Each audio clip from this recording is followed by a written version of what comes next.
You are 14 years old, and the world is made of stone and whispers. The floor of your chamber is cold against the soles of your bare feet, a constant reminder of the keep's unyielding nature, a chill that seeps into your bones and settles there like a permanent winter.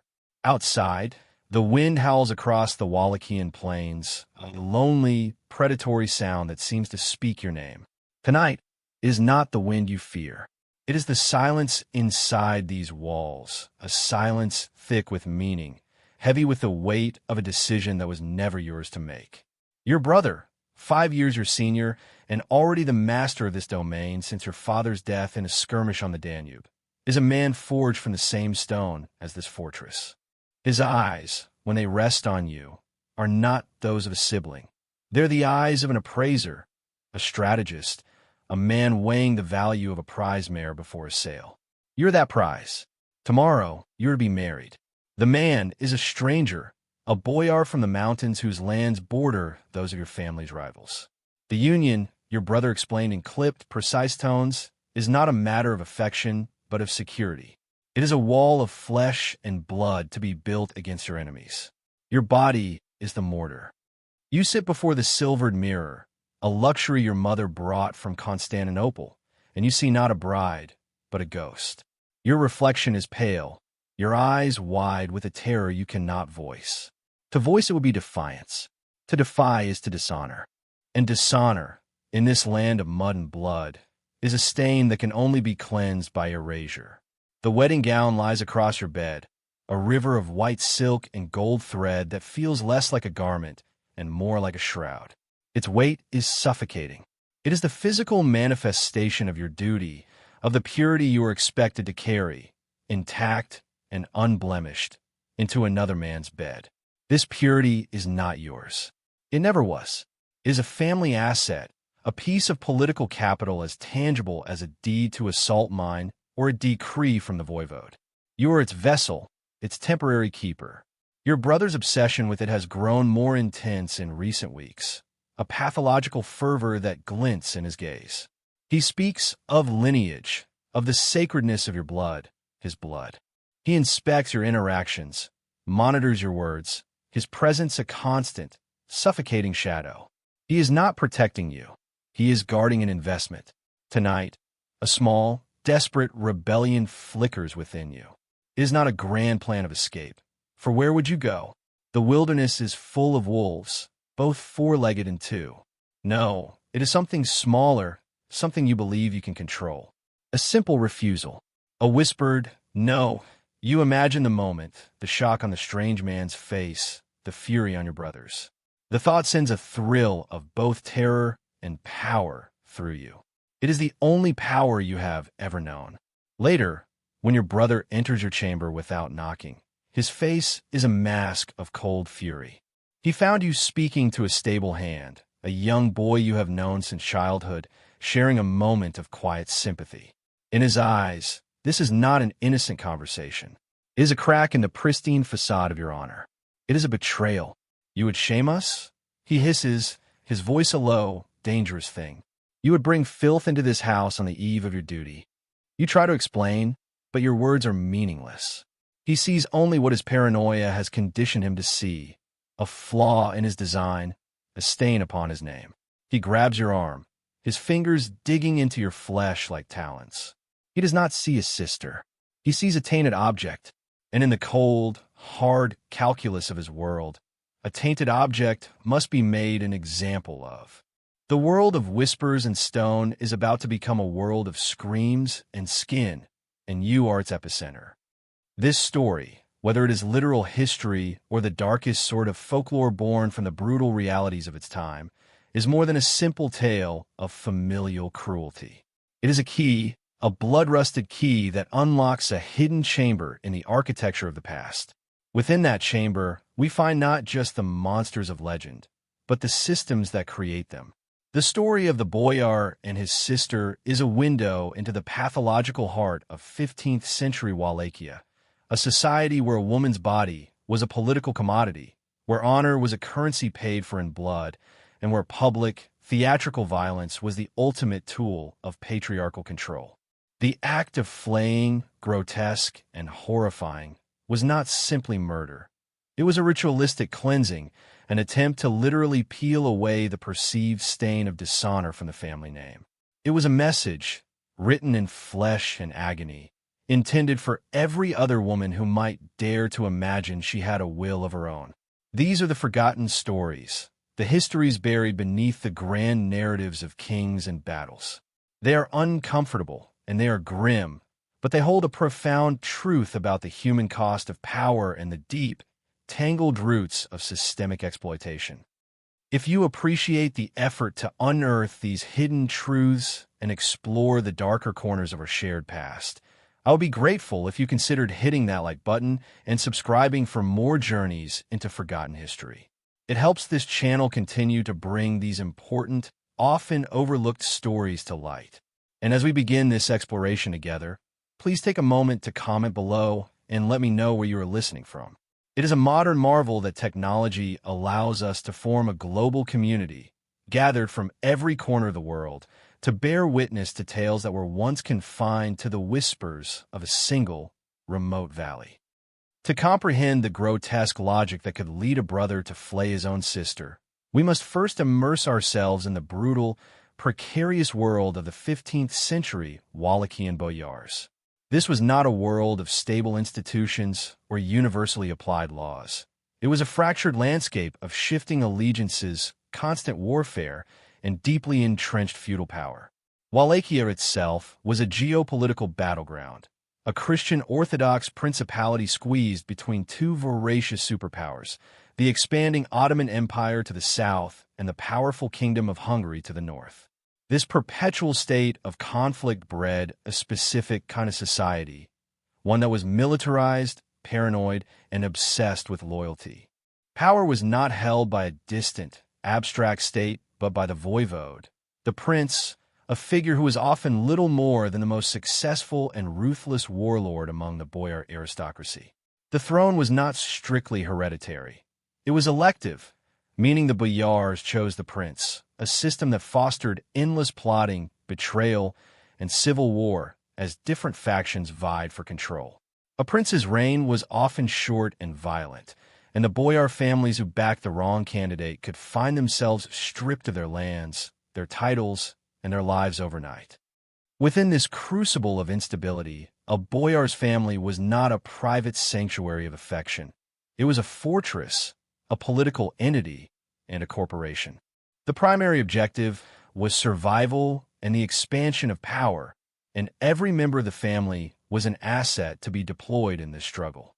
Sons were raised to be warriors and schemers, their value measured in their martial prowess and their ability to command men.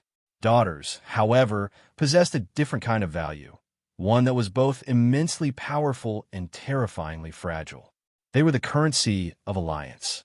A strategic marriage could secure a border, and a feud create a powerful bloc to challenge a rival or win the favor of the reigning prince. A daughter's womb was a vessel for continuing the lineage, for producing heirs who would inherit the land and the power that had been so violently secured. Consequently, her entire being was subsumed by this political and biological function. Her personal desires, her intellect, her spirit, these were irrelevant, or worse, liabilities. Her value was located entirely in her body, specifically in its perceived purity. The concept of honor in this context was not an internal moral compass. It was an external, public measure of a family's strength and integrity. For a man, honor was tied to his courage in battle, his word, and his ability to control his domain. But a significant portion of that honor was outsourced to the women of his family. A wife's or a sister's or a daughter's chastity was a direct reflection of the family's honor. If a woman was perceived to be unchaste, it was not merely a personal or moral failing. It was a public declaration that the men of her family, her father, her brother, her husband, were weak, incapable of controlling their own property. It was a stain that invited ridicule and, more dangerously, signaled vulnerability. An enemy could use a rumor of a wife's infidelity to undermine a boyar's standing, to question his authority, and to create an opening for a political attack. This transformed every woman of the boyar class into a walking symbol of her family's reputation, a gilded vessel whose contents had to be guarded with pathological vigilance. Her life was a performance of purity, and any deviation from the script could bring ruin upon everyone she was connected to. The legal and religious frameworks of the time did little to challenge this system. Instead, they consecrated it. Under the prevailing laws, heavily influenced by Byzantine and local customary traditions, women were perpetual minors. They had few, if any, property rights of their own. A woman passed from the legal authority of her father to that of her husband, a transaction that was explicitly detailed in marriage contracts. These were not documents of love. They were business agreements listing the dowry, lands, livestock, gold that the bride brought with her. She was, in essence, part of the dowry, the living seal on the contract. The Orthodox Church, the spiritual bedrock of Wallachian society, reinforced this patriarchal order. While it preached against the most extreme forms of violence in the abstract, its teachings emphasized wifely submission, obedience, and the sanctity of the family unit as defined by male authority. Adultery, particularly by a woman, was seen as a grave sin that threatened the very fabric of the Christian community, and the punishments prescribed by both secular and ecclesiastical authorities were severe. A woman accused of infidelity had little recourse. She could be publicly shamed, divorced, and left destitute, confined to a convent, or, in some documented cases from the era of Vlad III, known to history as Vlad the Impaler, a contemporary of our story, punished by death. Vlad, whose reign epitomized the use of extreme, theatrical cruelty as an instrument of state policy, was known to have women accused of adultery buried alive or to have their breasts cut off, their crime and punishment displayed for all to see. This was the world that shaped our boyar brother. He was not an anomaly. He was a product. His obsession with his sister's purity was not a personal psychosis, but a reflection of his society's deepest anxieties. Her body was the territory upon which his family's honor, its future, and its very survival were staked. When he perceived a threat to that territory, his response was not that of a brother protecting a sibling, but of a paranoid king defending his most valuable and vulnerable border. The violence he chose was not random. It was a calculated, symbolic act designed to restore order and project power in the only language his world truly understood. The procurement of a bride in this system was a process devoid of sentiment, a cold negotiation of assets. Let us imagine the genesis of our story's tragic marriage. It would have begun not with a glance across a crowded hall, but with a meeting between men in a smoke-filled room of a fortified manor. On one side, our young boyar, his face set with the premature gravity of his responsibilities. On the other, the mountain lord, older, weathered, his eyes scanning the maps of landholdings spread on the table between them. They would not speak of love or compatibility. They would speak of pastures, forests, and military obligations. The mountain lord would detail the strategic advantage of their alliance. My men can guard the northern pass. Your lands will be safe from the incursions of the Petrescu clan.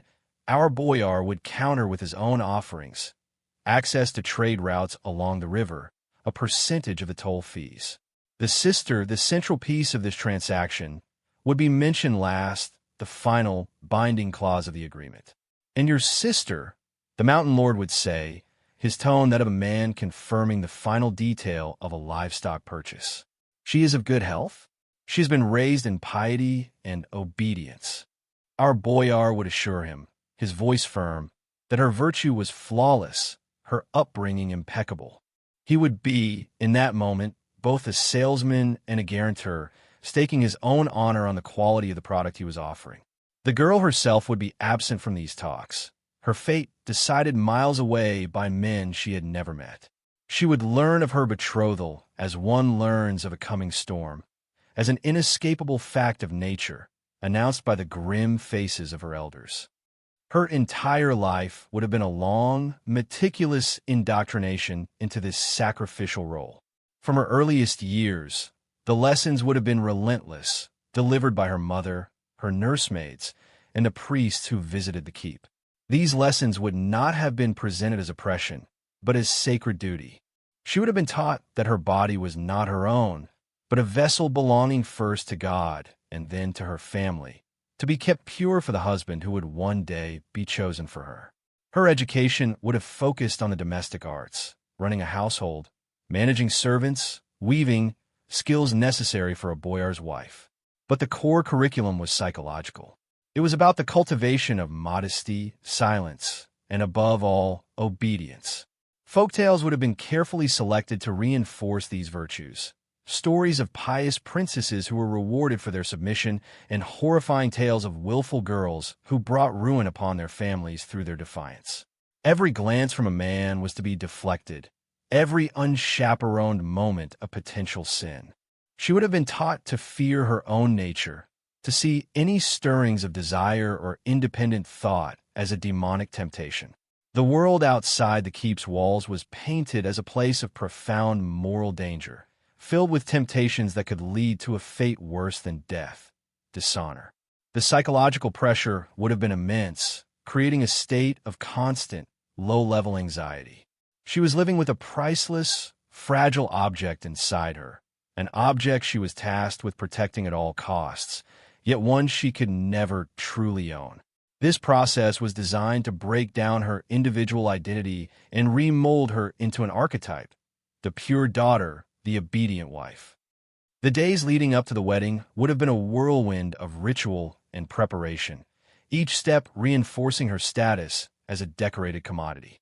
Seamstresses would fuss over her gown, their hands adjusting the fine fabrics, their chatter a constant reminder of the wealth and status being displayed through her. She would undergo ritual baths, symbolic cleansings meant to underscore the purity she was bringing to the union. Relatives would visit, their eyes assessing her, their compliments less about her as a person and more about her suitability for the role she was about to play. A fine bride for a fine alliance, they would murmur, their words erasing her and replacing her with a political symbol.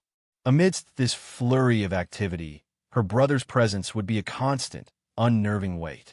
He would observe her, his gaze sharp and critical, searching for any sign of imperfection, any hint of reluctance that might jeopardize the fragile peace he had brokered. He would see her quiet sorrow not as the natural grief of a girl leaving her home, but as a potential flaw in his carefully constructed plan. His words to her would be stripped of any sibling affection, replaced by a string of commands and warnings. You will smile. You will show the Lord's family the respect they are due. You will not bring shame upon this house. The keep, once her home, would transform into a prison, and every friendly face would become that of a guard. The catalyst for the tragedy, the sister's small act of defiance, was likely born not of a calculated desire to rebel, but of simple human desperation. Trapped in a tightening net of ceremony and expectation, she sought a moment of genuine connection, a brief respite from the suffocating performance of her role. The stable hand represented a link to her childhood, to a time before she was a political asset. Their conversation was probably nothing more than a shared memory, a quiet question about a favorite horse, a moment of shared humanity in a world that was rapidly stripping hers away. But to her brother, steeped in the paranoia of his class and culture, this was an act of profound subversion. It was not the content of the conversation that mattered. It was the context. She had sought out a man, a low-born man, in secret. She had exercised a choice. She had, for a fleeting moment, acted as an individual independent of his control. In his mind, this tiny crack in her obedience was evidence of a deeper corruption. It was proof that the purity he had guaranteed was a lie. His mind, already primed by a culture that conflated female autonomy with familial ruin, would have leaped to the most extreme conclusions. This was not just a minor indiscretion, it was treason. It was a willful act of sabotage against his political ambitions, a public mockery of his authority. The accusation, when it came, would have been swift and absolute. There would be no trial, no opportunity for her to defend herself. His word, as the male head of the family, was law. He would have dragged her from her chamber, her pleas for reason lost in the storm of his righteous fury. He was no longer her brother. He was an inquisitor, a judge, and a grand executioner, all rolled into one. His personal honor was now fused with a public spectacle. He could not simply punish her in private. The perceived stain was public, and therefore the cleansing had to be as well. He had to demonstrate, in the most visceral way imaginable, that he was in absolute control, that he would not tolerate any threat to his family's name. This decision, while monstrous, would have had a chilling logic within his world. A lesser punishment, a beating, confinement, might be seen as weak. It might suggest he was trying to hide a deeper shame. But a punishment of unparalleled brutality, a punishment that literally stripped away the offending flesh, would be an undeniable statement of power. It would transform his potential shame into a demonstration of his ruthless commitment to honor. He would be seen not as the brother of a sullied bride, but as a fearsome patriarch who would go to any lengths to maintain the purity of his line. The public square would be the theater for this horrific ritual. The townspeople, from merchants to peasants, would be gathered, some by morbid curiosity, others by command. For them, this was not just a punishment. It was a lesson, a piece of political theater designed to reinforce the existing social order. The sight of a highborn woman, stripped and bound, would be a shocking and terrifying affirmation of the boyar's absolute power. It served as a warning to everyone. To other women, it was a graphic illustration of the price of disobedience. To lower-class men, it was a brutal reminder of the unbridgeable chasm between them and the aristocracy, that even a moment of familiar conversation with a noblewoman could bring about such horror. The act of flaying itself is one of history's most unspeakable cruelties, a slow and agonizing process of deconstruction. The executioner, a specialist in his grim trade, would begin his work, his knives methodically separating skin from muscle. But the focus of the crowd, and of our historical lens, should be on the brother. He would stand and watch, his face impassive, a mask of iron control. This was his performance. He had to show no pity, no remorse. He was not a grieving sibling. He was the embodiment of feudal justice, purging the corruption from his own house for the good of all. In his mind, he was not murdering his sister. He was saving his family. He was carving his honor back into the world with a knife, using her skin as his parchment. The screams would fade, but the message, written in blood and displayed for all to see, would linger for generations, becoming the dark folklore that reminds us of a time when a woman's life was worth less than the pristine surface of her skin. It would be a profound mistake, however, to view the women of this era as a monolithic block of passive victims. While the system was designed to crush their will and erase their identity, the human spirit possesses a resilient and often cunning capacity for resistance. Agency can be found even in the most suffocating of circumstances, and acts of defiance, though often subtle and perilous, were a constant, simmering undercurrent beneath the surface of patriarchal control. The sister in our central tale may have become a martyr, her story a cautionary tale that enforced submission. But for every woman who was broken, there were others who found ways to fight, to survive, and to carve out small spaces of autonomy in a world determined to deny them any. Their resistance was rarely a matter of open rebellion, for the consequences of that were, as we have seen, terrifyingly final. Instead, it was a guerrilla war, fought with the weapons available to the powerless, whispers, secrets, knowledge, and a profound understanding of the very system that oppressed them. The most common forms of resistance were covert, acts of subtle sabotage that chipped away at the authority of their male masters.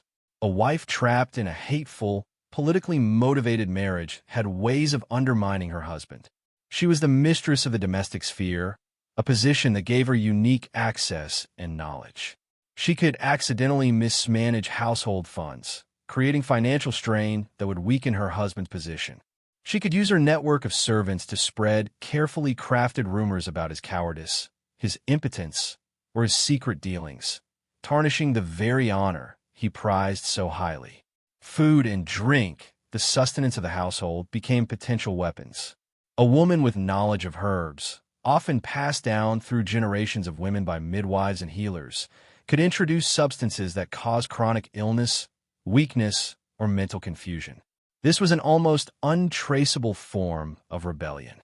A powerful boyar, slowly wasting away, would be seen as cursed by God or the victim of witchcraft, his decline rarely attributed to the quiet, obedient wife who tended to his bedside. The most profound act of this biological sabotage was the control of procreation. In a system where producing a male heir was a woman's primary function, the denial of that heir was a potent act of defiance. Women used their knowledge of abortifacient herbs to secretly terminate pregnancies, ensuring that a hated husband's lineage would die with him. This was the ultimate rejection of her role as a vessel, a reclamation of her own body from the dynastic ambitions of men. Beyond individual acts, networks of female solidarity often formed in the shadows. The women's quarters of a keep, while a place of confinement, were also a space away from the constant scrutiny of men. Here, mothers, daughters, sisters, and female servants could share information and strategies. A worldly wise mother might instruct her daughter not just in obedience, but in the subtle arts of manipulation, how to feign compliance while pursuing her own small goals. Midwives were often central figures in these networks. They were repositories of female knowledge, particularly concerning childbirth, contraception, and abortion. They moved between households, carrying news and requests, and could facilitate acts of resistance. A midwife might provide the herbs for a secret abortion or help a young woman feign a barrenness that would lead to her being sent back to her family or to a convent, a fate that was sometimes preferable to a brutal marriage. In rarer, more desperate cases, these networks helped facilitate escapes. A servant girl, loyal to her mistress, might steal a horse and leave a gate unlatched, giving a desperate woman a chance to flee into the night. Such escapes were incredibly risky. An unaccompanied woman was prey for anyone. But for some, the unknown dangers of the wilderness were preferable to the certain misery of their gilded cage. While most resistance was covert, there were instances of open, individual defiance, acts that were often tantamount to suicide, but were nonetheless powerful statements of agency. A young woman, faced with a forced marriage to a cruel or ancient man, might choose to take her own life rather than submit. In the eyes of the church, this was a mortal sin, but in the context of her life, it was the final, absolute act of control. She could not choose how to live, but she could choose how to die, denying the system her body as a tool for its ambitions. Another form of defiance was the public accusation. A woman, knowing she would likely not be believed and would suffer terribly for her audacity, might publicly accuse her husband or brother of a crime, of treason, heresy, or cruelty. While the system was designed to discredit her, such an accusation could still plant a seed of doubt, a stain that was difficult to completely wash away. It was a kamikaze act, destroying herself in the hope of damaging her oppressor. Finally, there was the ultimate transgression, the act of violence against the abuser. Though exceedingly rare and difficult to document, it is not inconceivable that a woman, pushed beyond the limits of endurance, would use a moment of opportunity, a knife left unattended, a dose of poison, to eliminate her tormentor. Such an act would have been met with the most brutal retribution imaginable, not just upon her, but likely upon her entire family. Yet it represents the most extreme point on the spectrum of resistance, the moment when the victim, for a brief and terrible instant, seizes the power of life and death for herself. The system's response to any discovered act of resistance was always disproportionate and theatrical. Culpability was collective. If a wife was found to have committed adultery or attempted to poison her husband, the shame and punishment could extend to her birth family. Her father and brothers might be shamed for having raised such a viper, and the political alliances her marriage had secured could shatter overnight. The retribution against the woman herself was designed to be a public spectacle of horror, a warning etched into the social memory. We have already discussed the known punishments under figures like Vlad the Impaler, being impaled, buried alive, or mutilated. A woman caught trying to escape might be branded on the face, permanently marked as a runaway and a disgrace. A woman who used poison might be forced to drink it herself or be burned at the stake, a punishment that carried the extra weight of being associated with witchcraft and heresy. Sometimes, the punishment was psychologically cruel. A rebellious noblewoman might be stripped of her rank and married off to a low-born peasant, a fate considered a living death, a constant, daily humiliation. The very brutality of these consequences is, paradoxically, the greatest testament to the prevalence of resistance. A system does not need to build such terrifying fences unless it fears that its flock is constantly trying to escape.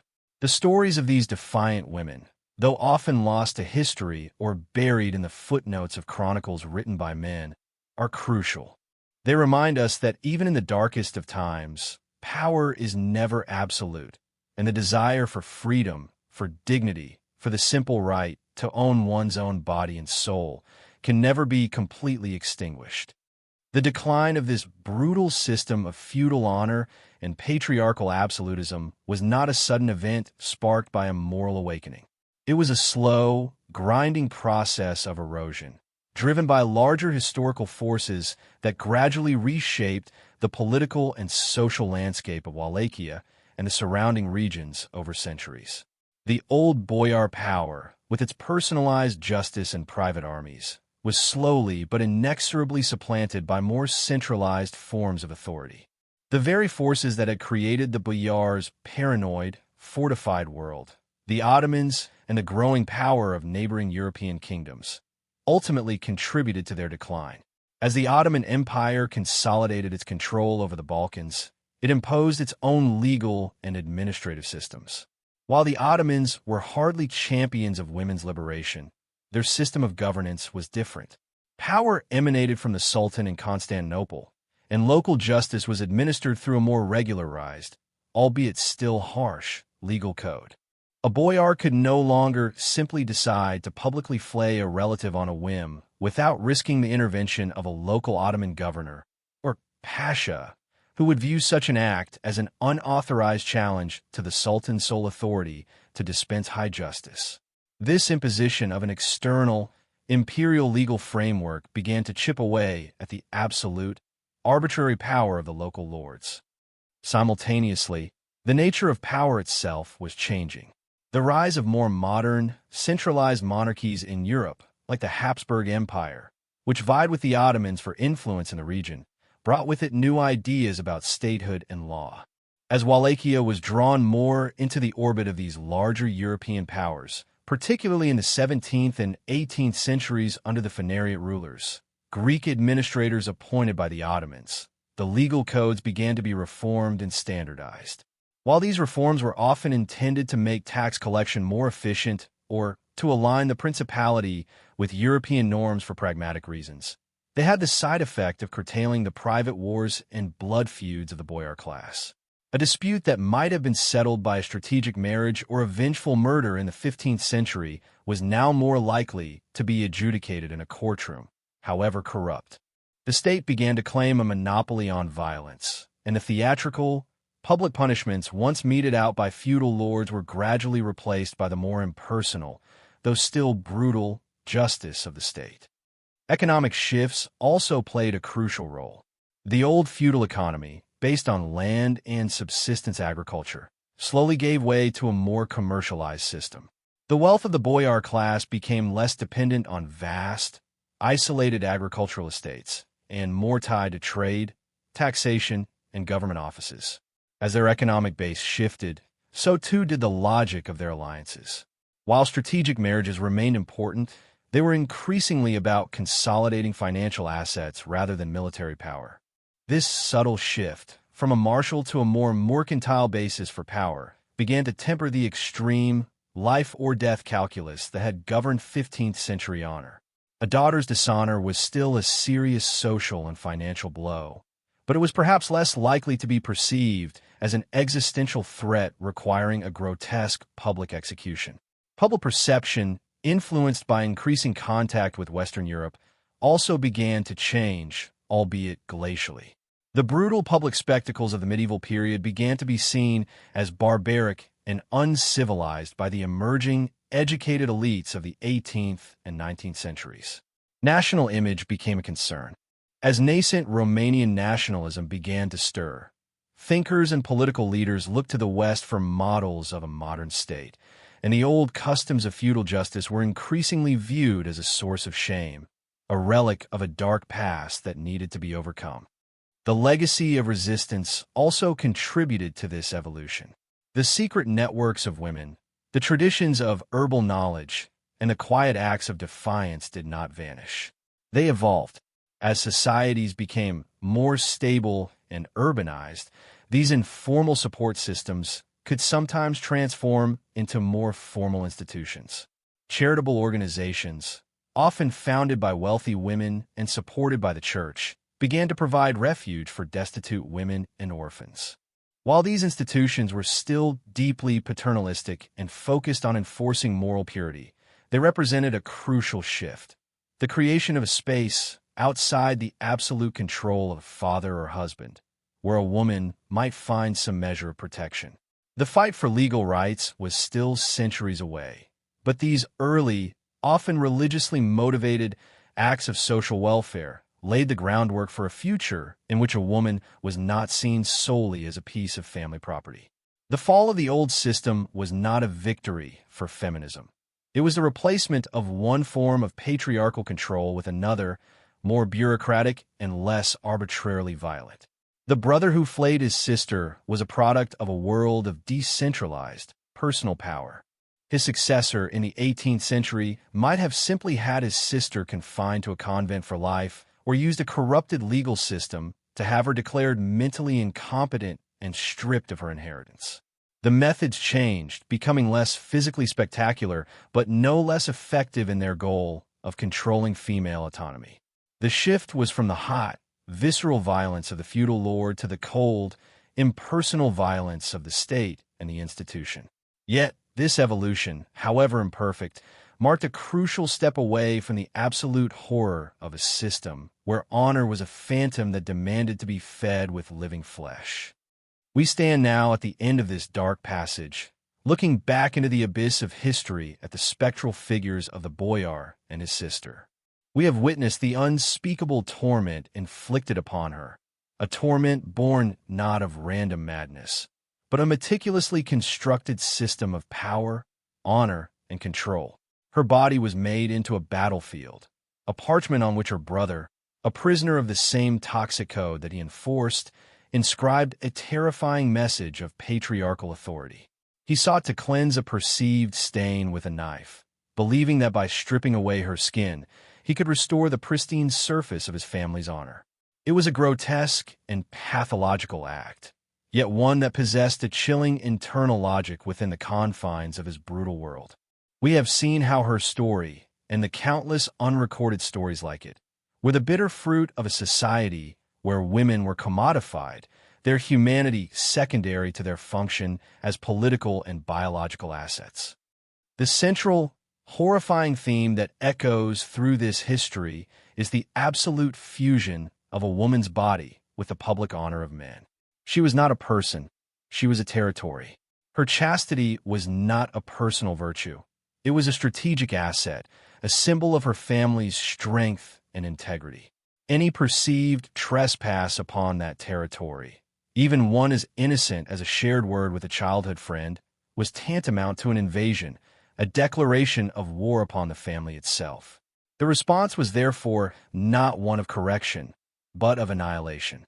The system was self-perpetuating, creating a cycle of trauma where the oppressed were policed by those who were themselves trapped within the same rigid framework of expectation and fear.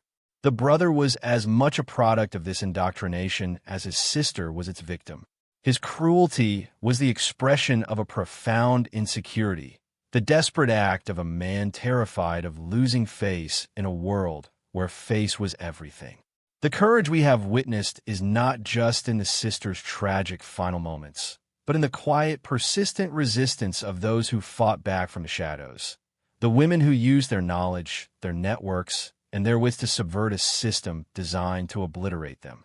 Theirs was a silent, desperate struggle for the most fundamental of human rights, the right to self-ownership. The moral lesson of this harrowing tale is not that our ancestors were simply monsters. It is that systems of belief, when infused with power and fear, can justify monstrous acts.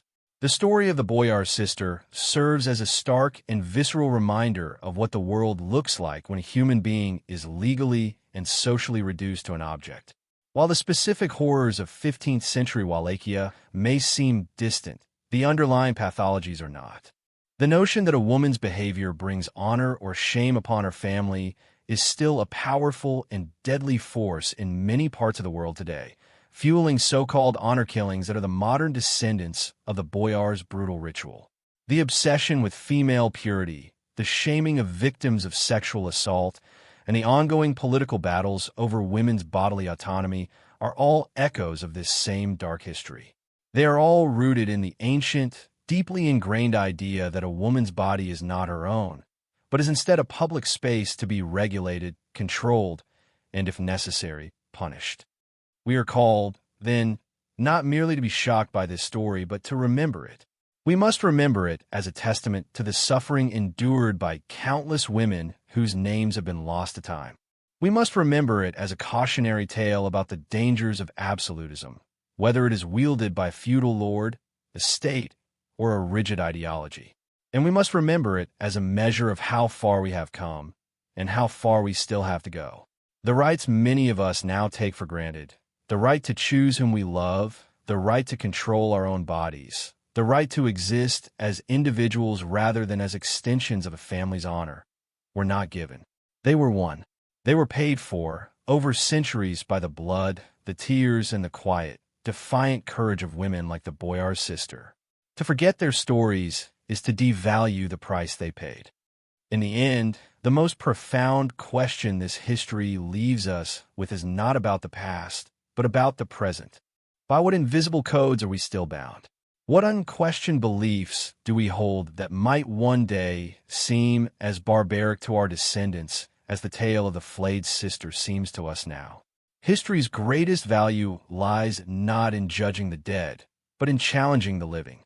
It holds up a dark mirror, and in the reflection of past horrors, it compels us to examine the stains that might yet linger, unseen, upon the surface of our own world.